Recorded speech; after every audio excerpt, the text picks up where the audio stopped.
আর যতদিন না নন্দাকে ওর হাতটা দেওয়া হচ্ছে ও তো এভাবে অশান্তি করবে। তোমরা কতদিন এই অশান্তি সহ্য করবে বলো তো? হ্যাঁ দিদি ভাই, আনন্দ তো ঠিক কথাই বলছে। কেন জানি না আজকে নন্দা যে কথাগুলো বলে গেল সেটা শুনতে আমার একটুও ভালো লাগেনি। বারবার মনে হচ্ছে যে বড় কোনো ঝড় আসছে। ঠিকই বলেছিস লেখা, আমার মনেও না বড্ড কু ডাকছে। কিন্তু আনন্দি তুই কি বলছিস, ওকে ওর ভাগ দেওয়ার কথা? তুই তো আমাকে বলেছিস যে সবকিছু আমার, তাই না?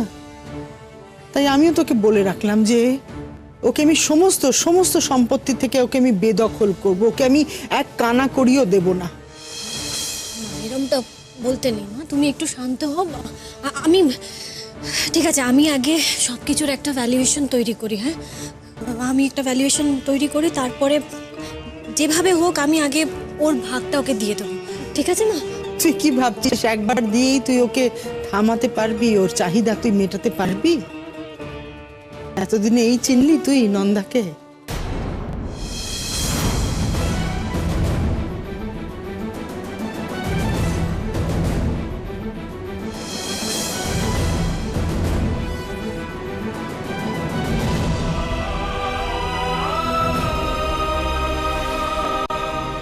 বিক্রম হঠাৎ নন্দার টাকা থেকে হাত বাড়াচ্ছে কেন?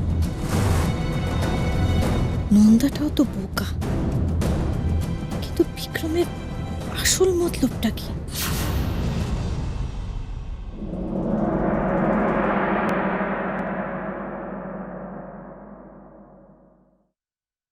টাকা কই? কি হলো, টাকা কই? বিক্রম, টাকা না গাছে ফলে না যে আমি যাবো আর পেরে পেরে নিয়ে আসবো। টাকা যে গাছে ফলে সেটা তো আমি হাড়ে হাড়ে টের পাচ্ছি। আমার দিদির সাথে কথা বলেছিলে টাকা নিয়ে? সে তো খাজানার ওপর কবজা করে বসে আছে। কি হলো, কথা বলেছিলে নাকি কোনো কাজ না করে ল্যাজ গুটিয়ে চলে এসছো?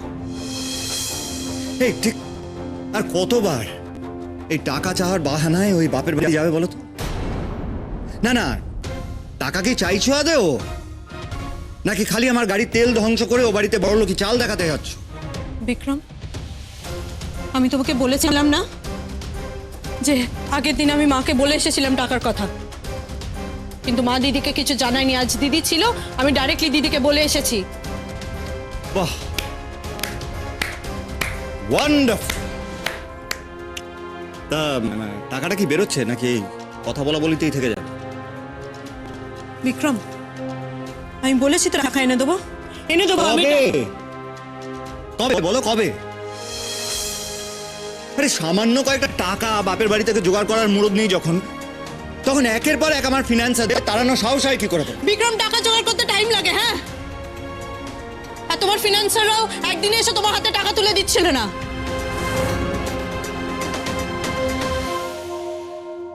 এই শোনো, তোমার এই সময়ের অপেক্ষায় আমার সুযোগগুলো বসতে হবে না। মাঝখানে 2 মাস কেটে গেছে। I need the money and I need it immediately. সেখান থেকে হোক, যেভাবে হোক, যা খুশি করে হোক, আমার দেখার দরকার নেই, আমার টাকাটা দরকার। যা খুশি করে হোক মানে? যা খুশি করে হোক মানেটা কি? Vikram, answer me. যা খুশি করে হোক মানেটা কি? কি আরে বলতে যেটা চাও? তুমি বুঝছো সেটাই বলতে চাইছো। আজ এই ডাক্তার দিবস উপলক্ষে আয়োজন করা বিশেষ অনুষ্ঠানে আপনাদের সকলকে স্বাগত জানাই। অনুষ্ঠানের শুরুতেই আয়োজকদের তরফ থেকে আপনাদের প্রত্যেককে আন্তরিক শুভেচ্ছা এবং অভিনন্দন। মানুষ ভগবানের পর যদি আর কারোর ওপর সবচেয়ে ভরসা করে থাকেন, তাহলে তিনি হলেন একজন ডাক্তার।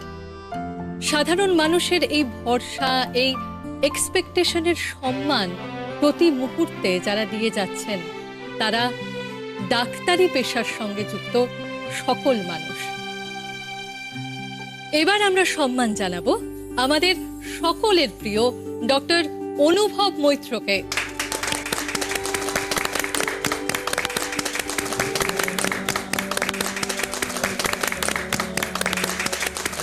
আমরা আমাদের হসপিটালের চিফ ডক্টর ডক্টর সরকারকে মঞ্চে আহ্বান জানাচ্ছি। আমাদের ডক্টর অনুভব মৈত্রের সম্বন্ধে কিছু বলার জন্য।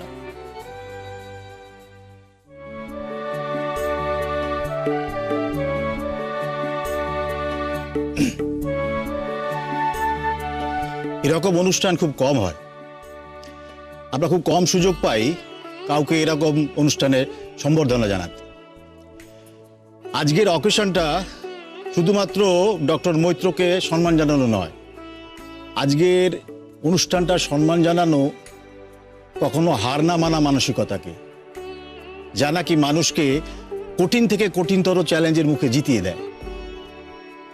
বারবার সেই স্পিরিট, সেই হিউম্যান স্পিরিটকে সম্মান জানানো যা অসম্ভবকে সম্ভব করে। ডক্টর মৈত্র শুধুমাত্র আমাদের কলকাতারই গর্ব নন, উনি সারা দেশের গর্ব। আসুন আমরা সবাই মিলে ডক্টর মৈত্রের সেই ফাইটিং স্পিরিটটাকে হাততালি দিয়ে সম্মান জানাই।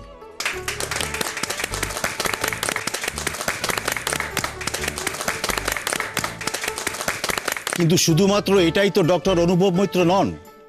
অনুভব মৈত্র সেই ডক্টর যিনি দীর্ঘদিন ধরে চিকিৎসা করে যাচ্ছেন, মানুষকে বিশ্বমানের সেবা দিচ্ছেন। কার্ডিয়াক সার্জন হিসাবে শুধু আমাদের দেশেই নন, গোটা বিশ্বে ডক্টর অনুভব মৈত্র একটা আলোচিত নাম, একটা সম্মানের সাথে উচ্চারিত হয় তার নাম। লেডিস অ্যান্ড জেন্টলম্যান, ডক্টর মৈত্রর নাম যতবার সম্মানের সাথে পৃথিবীর দরবারে নেওয়া হয়, ততবার সম্মানিত হয় আমাদের দেশ আর আমাদের দেশের মেধা। যাই হোক, আমি আর বেশি কথা বলে সময় নষ্ট করব না, তার চেয়ে বরং ডক্টর মৈত্রকেই স্টেজে ডেকে নিই। তাকে সম্বর্ধনা দেওয়ার সাথে সাথে তার মুখ থেকে আমরা জেনে নিই তার জীবনের কথা।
ডক্টর মৈত্র, এখানে কিন্তু সবাই অপেক্ষা করে আছেন আপনার মুখ থেকে কিছু শুনবার জন্য, সো প্লিজ।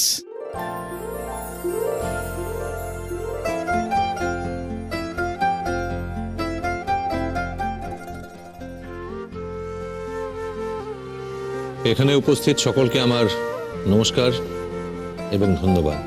আমি যে আজ এখানে আসতে পেরেছি তার জন্য আপনারা সকলেরই ধন্যবাদ প্রাপ্য। আপনারা সকলে মিলে আমাকে একটা সুস্থ স্বাভাবিক জীবন ফিরিয়ে দেওয়ার আপ্রাণ চেষ্টা করেছেন। আমার অপারেশনের পর থেকে post operative care,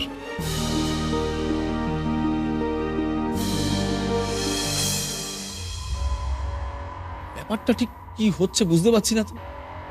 doctor Lahiri তো মনে হচ্ছে ওয়াক ওভার দিয়ে দিচ্ছে। অনুভব আর আনন্দী আমাদের সকলের কাছে এক দারুণ ইন্সপিরেশন। ওরা দুজনে মিলে প্রমাণ করে দিয়েছে যে এইভাবেও ফিরে আসা যায়, নৈরাশ্যের অন্ধকার থেকে আলোর দিকে ফিরে আসা যায়। জি জি, আমি তখন থেকে দিয়াকে সন্দেহ করে যাচ্ছি। হঠাৎ কেন উঠে এলো, সব কিছুর পরেও আসলে অনুভবকে খুব ভালোবাসে, ভালোই মন্দে মিলিয়েই ভালোবাসে। আর আর হয়তো ও সেদিনের ভুল বুঝেছে, তাই এইভাবে সবার সামনে প্রশংসা করে নিজের ভুল শুধরাতে চাইছে। দাদা, আর কতক্ষণ কথা বলবে মেয়েটা? অনেক ভালো ভালো কথা তো হলো, এবার ওকে নামাও। আরে নামাবো কি করে? আর ভালো কথাই তো বলছে, অসুবিধের কি আছে? ওকে আমার একটু বিশ্বাস নেই। কেন জানি না আমার মনটা খুব ডাকছে। এই সমস্ত ভালো লাগা, জেতা, আনন্দ, এই এত কিছুর মধ্যে একটা ছোট্ট ব্যাপার আমার মনে তখন থেকে একটু খচখচ করছে। মানে সেই ব্যাপারটাই আমি আপনাদের সকলের সাথে শেয়ার করতে চাই। প্লিজ দেখুন, আমি নিজে একজন ডক্টর। আমি সত্যি গর্ববোধ করি যে আমি একজন ডক্টর হয়ে মানুষের সেবা করতে পারি, মানুষের সেবায় কাজে লাগতে পারি। আমার পেশা, আমার ধর্ম, আমার কর্ম। তাই পেশার প্রতি দায়বদ্ধতার কারণে একটা প্রশ্ন আমার মনে বারবার উকি দিচ্ছে। আমরা যারা সার্জারি করি, আমাদের কাছে অপারেশন থিয়েটার হচ্ছে মন্দিরের গর্ভগৃহ। তাই অপারেশন থিয়েটারটা কখনোই আমাদের কাছে ট্রায়াল অ্যান্ড এররের জায়গা নয়। আমরা সকলেই জানি দীর্ঘ অসুস্থতার কারণে ডক্টর অনুভব মৈত্র অপারেশন করা দূরে থাকুক, ডক্টরি প্র্যাকটিসটুকুও করেন। ওটিতে আমরা যখন অপারেট করি আমাদের কমপ্লিট কনসেন্ট্রেশন থাকে কিন্তু পেশেন্টের উপর, যাতে বিন্দুমাত্র ভুল ত্রুটি না ঘটে যায়। কিন্তু তা বলে কি ভুল হয় না?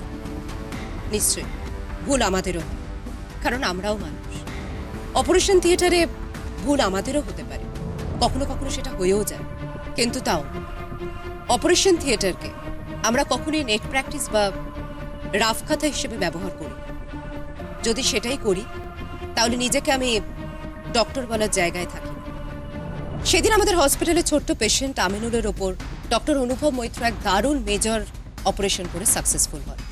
কিন্তু সাকসেসটা আমার প্রশ্ন হচ্ছে, আমিনুলের বাবা মা কি সত্যি জানতেন যে একজন অপ্রস্তুত ডক্টরের হাতে তারা তার সন্তানকে তুলে দিচ্ছেন?